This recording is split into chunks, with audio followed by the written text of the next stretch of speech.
Hello hall I'm சாரா. இன்றைக்கி வந்து ஒரு கஸ்டமர் ஆர்ட்ரு பண்ணுறதுக்காக ட்ரெஸ் வந்து கொண்டு வந்து கொடுத்துருக்காங்க. அவங்க ஒரு டெய்லர், அவங்கக்கிட்ட ஜுக்கி மிஷின் இருக்கான். இந்த கஸ்டமர் வந்து இன்னொரு கஸ்டமர் கூப்பிட்டு வந்தாங்க. அவங்ககிட்டயும் மிஷின் இருக்குது. என்னன்னு தெரில, அவங்க மிஷினில் ஆயில் இல்லை, கரெக்டாக மூவ் ஆக மாட்டேது, தையல் இறுக்கமாக இருக்குது, நாளைக்கு கல்யாணம், அதனால் இன்றைக்கி நான் ரெடி பண்ணலான்னு பண்ணேன், முடியலை, ஒரு ஃபங்க்ஷன் இருக்குதுன்னு சொல்லி ரொம்ப அவசரமாக வந்து கொடுத்தாங்க. காலையில் ஒரு 10 மணி போல் கொடுத்தாங்க. எனக்கு 1 மணிக்கு வேணும்னு கேட்டாங்க. சரி ஓகே, ஆல்ட்ரு தானே பண்ணித்தரேன்னு சொல்லிவிட்டு வாங்கிட்டேன். ஒரு ட்ரெஸ் வந்து அவங்க தைச்சி பார்த்துருக்காங்க. அதே அளவில் மட்டும் மேல் தையல் மட்டும் போட்டு கொடுத்துருங்க, இன்னொரு ட்ரெஸ்ஸுக்கு ஸ்லீவ் இருக்குது, கட் பண்ணி தான் தைக்கிறேன்னு சொல்லிட்டாங்க. இந்த ட்ரெஸ் வந்து சூப்பராக இருக்குது, செம்மையாக இருக்குது. எவ்வளோக்கு எடுத்தாங்கன்னு தெரில, ஆனால் எல்லாமே ப்ளஸ் சைஸில் எடுத்திருக்காங்க. 36, 38 எடுத்திருக்காங்க. ஆனால் அந்த பொண்ணோட அளவு வந்து ஒரு 30, 32 தான் இருக்கும். ஏன்னா அந்த ஸ்லீவ் அவங்க பிடிச்சிருக்காங்கல்ல, அதை பார்த்தாலே ஒரு 4 இன்ச் 4.5 இன்ச் தான் வருது அந்த கையோட சுற்றளவு. அப்போது ஒரு 30, 32 தான் இருக்கும் அவங்களுக்கு சைஸு. இதை வந்து ஆர்ட்ரு பண்ணி போட்டாலும் நெக்கு வந்து கொஞ்சம் லூஸாக இருக்கும். நெக்கு வந்து ஆல்ட்ரு பண்ண முடியாது. இல்லைனா ஏதாவது ஒரு பின்னில் டிசைன் வரும்ல, சேஃப்டி பின்னில், அந்த மாதிரி ஏதாவது ஒன்று பின் பண்ணி தான் போடுற மாதிரி இருக்கும் சின்ன குழந்தைகளுக்கு. அதுதான் ரொம்ப நேரமாக பார்த்துட்டு இருந்தேன். அவங்க ஆல்ரெடி தைச்சிருக்க அந்த தையல் வந்து சுருக்கமாக இருக்குது. ஏன்னா கிளாத் வந்து ரொம்ப லேஸாக இருக்குது. இந்த கிளாத் வந்து என்ன மெட்டீரியல்னு எனக்கு சரியாக தெரியல. இப்போ நிறைய மெட்டீரியல் வருது, ரொம்ப ஷைனிங்காக இருக்குது. நெட்டும் இல்லை, ஆனால் ரொம்ப லேஸாக இருக்குது. அப்போ என்ன பண்ணணும்னா, அடியில் ஏதாவது பேப்பர், நியூஸ் பேப்பர் அல்லது சார்ட் பேப்பர் வச்சு தைச்சா கரெக்டாக ஃபினிஷிங்காக வரும். இந்த மாதிரி நூல் வந்து ஆகாமல் இருக்கும். அதை பார்த்துட்டு அதுக்கப்புறம் ஸ்லீவ் வந்து வைக்கணும்னு சொல்லியிருந்தாங்க இன்னொரு ட்ரெஸ்ஸில். அதுக்கு தான் ஃபஸ்ட்டு இப்போ நான் கட் பண்ண போகிறேன். இந்த மாதிரி ரெடிமேட் ப்ளவுஸுக்கு வந்து ரெடிமேட் சட்டை, ப்ளவுஸு, சுடிதார் ஏதாவது இந்த மாதிரி வந்துச்சு அப்படின்னா ஸ்லீவ் வைக்கிறது வந்து ரொம்ப ஈஸி. இந்த கிளாத்து நிறைய கொடுத்துருக்காங்க, ஸ்லீவுக்குன்னு நிறைய கொடுத்துருக்காங்க. ஒருவேளை ஃபுல் ஹேண்டு கொடுத்தாங்களா என்னன்னு தெரியல, நிறைய இருக்குது. ஆனால் ரெடிமேடு தான் இது. அதில் வந்து நான் என்ன பண்ணியிருக்கேன்னா 2 பீஸ் எடுத்திருக்கேன். ஒரு சைடு வந்து பார்ட்ரு இருக்குது, இன்னொரு சைடு வந்து பார்ட்ரு வந்து ஒரு மாதிரி தச்சு கொடுத்துருந்தாங்க. அதையும் பிரித்து தனியாக வச்சுருக்கேன். இப்போ நான் ரொம்ப சிம்பிளாக ஸ்லீவ் எப்படி கட் பண்ணுறதுன்னு சொல்கிறேன், பார்த்துக்கோங்க. ஸ்லீவோட உயரம் வந்து டோட்டலாகவே 5 தான். சின்ன பொண்ணு 5 இன்ச் வச்சா கரெக்டாக இருக்கும். 2 கிளாத் எடுத்திருக்கேன், மடிச்சிருக்கேன். அப்போ மொத்தம் 4 கிளாத் வரும். கீழே பார்டரை கரெக்டாக வச்சுட்டு ஸ்ட்ரெயிட்டாக ஒரு லைன் பண்ணிக்கிறேன். 6 இன்ச்சு, கரெக்டாக 6 இன்ச்சில் ஒரு மார்க் பண்ணிக்கிறேன். இதையும் லைன் பண்ணிக்கிறேன். மடிப்பு பக்கம் வந்து உங்கள் பக்கமாகவே வச்சுக்கோங்க. நான் வந்து இதில் திருப்பி காட்டுறேன், ஆனால் உங்கள் பக்கமாகவே வச்சுக்கோங்க. அப்போ தான் நீட்டாக உங்களுக்கு தெரியும். இப்போ 4 கிளாத் இருக்கா, மேலே ஒரு லைன், கீழே ஒரு லைன் போட்டேன். கீழே வந்து கையோட சுற்றளவு 5 இன்ச் மார்க் பண்ணுறேன். அதுக்கப்புறம் மேலே அந்த லைன்லேருந்து கீழ்ப்பக்கமாக 2.5 மார்க் பண்ணுறேன். அந்த 2.5லேருந்து முன் பக்கமாக 3 இன்ச் மார்க் பண்ணுறேன். இப்போ வந்து எல்லா லைனையும் அந்த டாட் வந்து மார்க் பண்ணுறேன், பார்த்துக்கோங்க. இது வந்து கீழே வந்து கை ஜாயின் பண்ணுறதுக்கு. இது வந்து ஆர்ம் ஹோல் சைடில் அந்த இடத்துல வர்றது. இது ஆர்ம் ஹோல் கர்வ். அவ்வளோதான் ஸ்லீவு. ரொம்ப ஈஸியாக வெட்டியாச்சு. துணி வந்து நல்லா அகலமாக இருக்குது, 9.5 இன்ச் இருக்குது.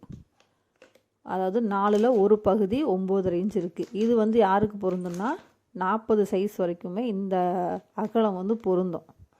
மார்பு சுற்றளவுலேருந்து 4ல் ஒரு பகுதி எடுத்து கரெக்டாக வச்சிங்க அப்படின்னா அந்த அகலம் வந்து கரெக்டாக நிற்கும். நான் எப்படி எடுத்தேன்னா, ரெடிமேடு அந்த இதோட வந்து 38, 36 பார்த்தேன். அதுக்கேற்ற மாதிரி அந்த அகலம் மார்பு சுற்றோட ஒரு பகுதி அகலம் வச்சு 4 பீஸாக போட்டு கட் பண்ணி எடுத்துட்டேன். அவ்வளோதான் ஸ்லீவு. இது இப்போது ஒரு சைடு பார்ட்ரு இல்லை, ஒரு சைடு இருக்குது. இப்போ வந்து ஒரு கையை மடித்து தைச்சு இன்னொரு கையை துணி வச்சு அடித்து திருப்பணும் அப்படின்னா நல்லா இருக்காது, பார்க்க கொஞ்சம் டிஃப்ரெண்ட் இருக்கும். நம்ம நீட்டாக தைச்சி கொடுக்கணும்.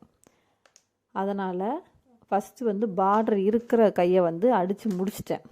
இன்னொரு எக்ஸ்ட்ரா 2 இன்ச் பீஸ் கொடுத்து மடித்து அடிச்சிட்டேன். இப்போது பார்டர் தனியாக இருக்க பீஸை எடுத்து ஸ்லீவோட மேல் பக்கமாக வச்சு தைக்க போகிறேன். ஸ்லீவோட ரைட் சைடு வந்து மேலே பார்த்த மாதிரி இருக்குது, பார்டரோட ரைட் சைடும் மேலே பார்த்த மாதிரி இருக்குது. அப்படி வச்சு தைச்சாதான் அடித்து அந்த பார்டர் இப்படி திருப்பும்போது ரைட் சைடு வந்து அப்படியே இந்த ஸ்லீவ் மேலே ரைட் சைடு மேலே அப்படியே வந்து உட்காரும். இப்படி வந்து உட்காரும் கரெக்டாக. அதுக்கேற்ற மாதிரி தைக்கும்போதே பார்டரோ அல்லது வேறு ஏதாவது டிசைன் பண்ணும்போது ரைட் சைடு கரெக்டாக பார்த்து எது உள்பக்கம் எது வெளிப்பக்கம்னு பார்த்து தைக்கணும். இப்போது நான் ஸ்லீவில் வந்து அந்த படிமான தையல் வந்து போடுறேன். எல்லா தையலும் 2 வாட்டி போடணும். ஆனால் இந்த மாதிரி தைக்கும்போது கொஞ்சம் படிமான தையல் போட்டால் நல்லா ஸ்ட்ராங்காக இருக்கும். இப்போ பார்டரையும் கரெக்டாக பார்டர் சைஸை மடக்கிட்டு அங்கேயும் வந்து ஒரு தையல் போட்டு எடுத்துக்கிறேன். ஏன்னா அடித்து திருப்பணும் அப்படின்னா அங்கே போய் தைச்சோம் அப்படின்னா கொஞ்சம் சுருக்கம் கிராஸ் விழும். ஃபஸ்ட்டே பார்டரை வந்து நீட்டாக தைச்சிட்டோம் அப்படின்னா திருப்பும்போது கரெக்டாக எந்த ஒரு சுருக்கம் இல்லாமல் கரெக்டாக தைக்க முடியும் நம்மளால். ரெடிமேட் ட்ரெஸ்ஸில் வர ஸ்லீவ் எல்லாமே கரெக்டான அளவு இருக்குமானா இருக்காது. நம்ம தான் கட் பண்ணிக்கணும். கரெக்டான டிசைன் வந்து சென்டராகவோ பார்ட்ரு கரெக்டாகவோ இருக்குமானா அதுவும் இருக்காது. அதுக்கேற்ற மாதிரி ஸ்ட்ரெயிட்டாக வச்சு எந்த பக்கம் பத்தலையோ அந்த பக்கம் துணி ஒட்டு கொடுத்து தான் அடிக்கிற மாதிரி இருக்கும். ஸ்லீவ் வந்து ரொம்ப சின்னதாகவும் கொடுத்துருப்பாங்க. அதையும் நம்ம பார்த்து அதுக்கேற்ற மாதிரி தைக்கணும். முடியலை அந்த ஸ்லீவ் வேண்டான்னா வேறு கிளாத் எடுத்து போட்டும் தைக்கணும். இவ்வளோ இருக்குது ரெடிமேடு ட்ரெஸ் எடுக்கும்போது. ஒரு சில ட்ரெஸ் தான் நல்லா செட் ஆகும், ஃபிட்டாகவும் இருக்கும். ஒரு சில ட்ரெஸ் எல்லாத்தையுமே நம்ம கஸ்டமைஸ் பண்ணி அதுக்கேற்ற மாதிரி தைக்கிற மாதிரி இருக்கும். அந்த மாதிரி தான் இந்த ட்ரெஸ்ஸும்.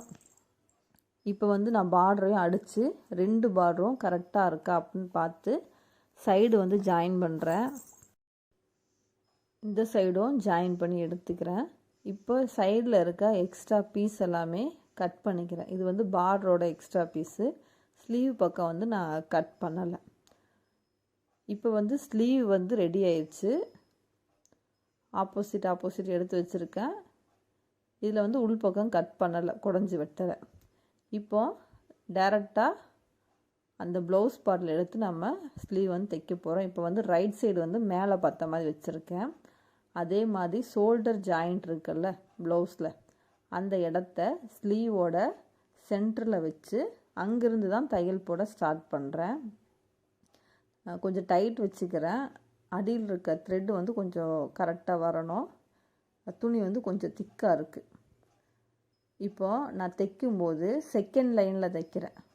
ஸ்லீவோட அந்த பைப்பிங்கை ஒட்டி தைக்கலை. ஆம் ஹோல் சைடு கொடுத்துருக்காங்கள பைப்பிங், அதை ஒட்டி தைக்கலை. அதுக்கு பக்கத்தில் அந்த கைடு அளவுக்கு தான் தைச்சிட்டு வரேன். இதுக்கப்புறம் ஒரு சில பேர் அப்படியே எடுத்துருவாங்க, துணியை வெளியே எடுத்துட்டு மறுபடியும் தைப்பாங்க. நான் அப்படி தைக்கலை. மறுபடியும் கைடை தூக்கிட்டு துணியை திருப்பிட்டு நான் தைச்ச அதே லைனில் தைச்சிட்டு வரேன். அப்படி தைக்கும்போது 2 தையல் வந்து ஒரே நேரத்தில் போடுற மாதிரி இருக்கும். எடுத்து தைக்கிற மாதிரி இருக்காது. இப்போ இவ்வளோ துணி நம்ம வச்சு கையில் எடுத்து மறுபடியும் திருப்பி தைக்கிற மாதிரி இருக்காது. இப்போ அப்படியே இந்த பக்கம் அதே போல் அந்த சிங்கிள் கைடு அளவு இருக்குல்ல, அதுலேயே நான் தைச்சிட்டு வரேன். துணி ஸ்லீவோட துணி வந்து கீழே கரெக்டாக இருக்கான்னு பார்க்கணும். கொஞ்சம் எக்ஸ்ட்ரா இருக்கணும், ஒரு 1/4 இன்ச் போல் எக்ஸ்ட்ரா இருக்கணும் சைடில், அப்போ தான் பிரிஞ்சு வராது. அதையும் பார்த்து தைச்சிட்டேன். இப்போ மறுபடியும் கைடை திருப்பி துணியை லைட்டாக திருப்பி தைச்சிட்டு வரேன்.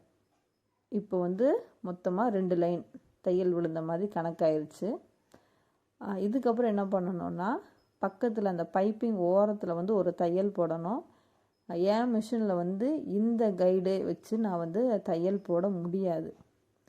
அதுக்காக சிங்கிள் கைடு இருக்கும்ல, அதை வந்து மாற்ற போகிறேன். அதை மாற்றிட்டு இந்த சைடில் வந்து தைக்கணும். இப்போ இது வந்து கொஞ்சம் கேப்பாக இருக்குல்ல, இந்த இடத்துல சிங்கிள் கைடு போட்டு தான் தைக்கணும். இப்போ சிங்கிள் கைடு வந்து நான் மாற்றிருக்கேன்.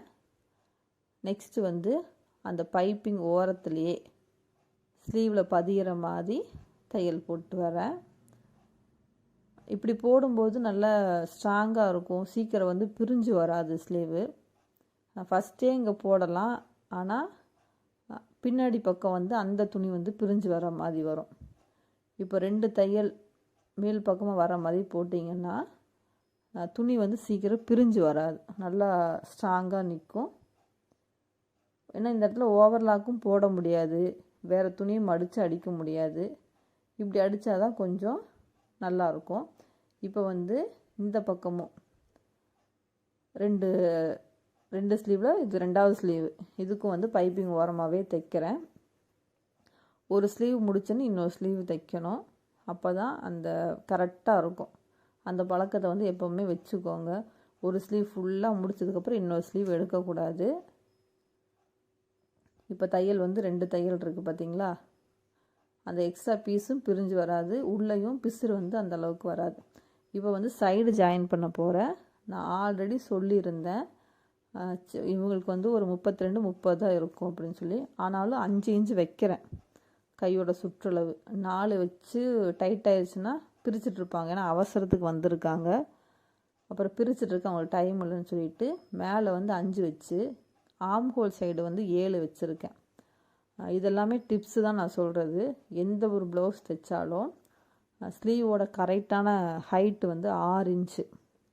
கரெக்டாக 6 வச்சுருந்தீங்க அப்படின்னா ஸ்லீவோட சுற்றளவு வந்து ஒரு சைஸுக்கும் மாறும். இப்போ இது வந்து நான் 32ன்னு சொன்னேன்னா, ஆனாலும் மேலே 5 வச்சுருக்கேன், கீழே 7 வச்சுருக்கேன் ஆம் ஹோலில். அப்போது மேலே வந்து அந்த சுற்றளவு 5 வச்சிங்கன்னா அதை விட 2 இன்ச்சு வந்து ஆம் ஹோலில் ப்ளஸ் பண்ணிக்கோங்க, கரெக்டான ஃபிட்டிங் வரும். இதெல்லாமே நான் முடிஞ்சால் ஷார்ட்ஸில் சொல்கிறேன்.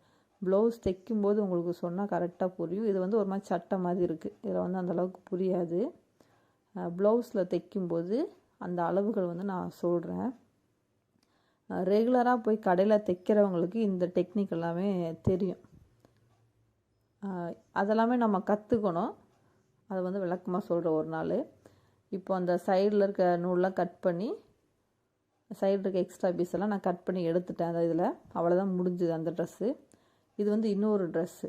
இதுக்கு அடியில் வந்து நியூஸ் பேப்பர் வந்து 2ஆக வச்சுருக்கேன், ஏன்னா ஸ்டோன் ஒர்க்கு இருக்குது. எனக்கு வேறு நீடில் உடஞ்சிருமோன்னு பயமாக இருந்துச்சு. ஓரளவுக்கு பார்த்து பொறுமையாக தைச்சி எடுத்தாச்சு. இதுலேயும் 3 தையல் போட்டிருக்கேன். நம்ம எந்த ட்ரெஸ் ஆல்ட்ரு பண்ணி கொடுத்தாலும் 3 தையல் அல்லது 4 தையல் போட்டு தான் கொடுக்கணும். அவங்களுக்கு டைட்டாக இருந்ததுன்னா பிரிச்சுப்பாங்க, மறுபடியும் வந்து நம்மக்கிட்ட வந்து கொடுத்துட்ருக்க மாட்டாங்க. அதனால் 3 தையல், எவ்வளோ துணி இருக்கோ அந்தளவுக்கு தையல் போட்டு கொடுத்துருங்க. நான் வந்து ரெடி பண்ணிட்டேன். இதுக்கு மொத்த அமௌண்ட் வந்து 50 ரூபா வாங்கியிருக்கேன்.